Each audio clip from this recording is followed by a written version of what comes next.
দেখো বন্ধুরা, আমি রেকর্ডটা করতে করতে একটা ফোন এলো বলে আবার আমি থেকে রেকর্ড করছি। কি সুন্দর জায়গাটা দেখতে লাগলো, ফাঁকা মাঠ, দেখো সর্ষে ফুল, পেছনে ঘেরা ফাঁকা মাঠ, ওই একটা গরু চড়ছে দেখতে পাচ্ছি কালো করা। তো জায়গাটা কত সুন্দর লাগছে, তোমাদের কেমন লাগছে অবশ্যই কমেন্টে বলো। এদিকে ধান হয়েছে, ওই জন্য আমি সব ধান লাগিয়েছি।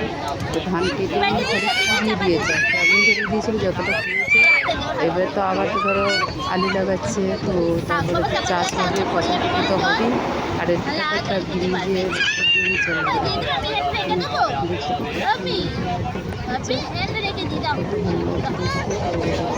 দারুণ লাগছে। তোমার কেমন লাগছে অবশ্যই জানাবে। তো গাছপালা দেখো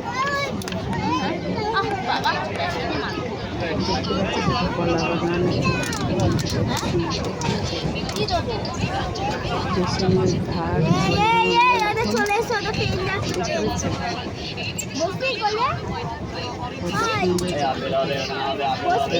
আমি এখন চললাম বর্ধমান, পটলাইনে ট্রেনে চেপেছি, যাচ্ছি এখন। এটা হলো চন্দনপুর। তো এটা হচ্ছে চন্দনপুর স্টেশন। এটা কত সুন্দর গাছটা দেখো, সুন্দর লাগছে সত্যি খুব ভালো। দেখো একটা গাছ,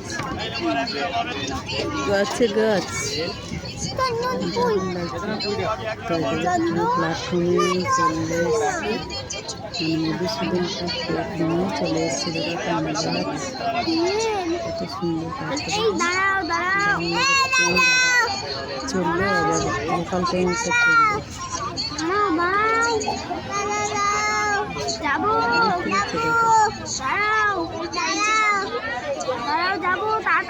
কত সুন্দর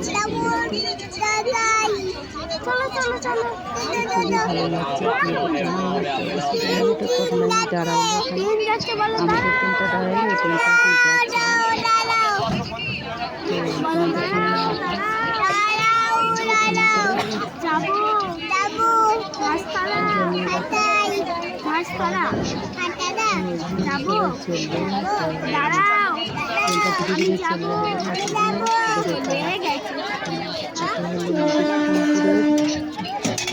প্ল্যাটফর্ম ওভারব্রিজ দেখতে পাচ্ছি।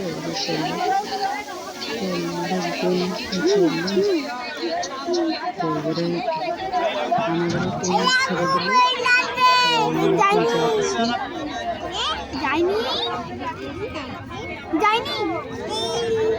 যাচ্ছি দেখতে পাচ্ছি কেমন লাগছে জায়গাটা। আমার তো খুবই ভালো লাগছে জায়গাটা দেখতে, কেমন লাগছে জানি না।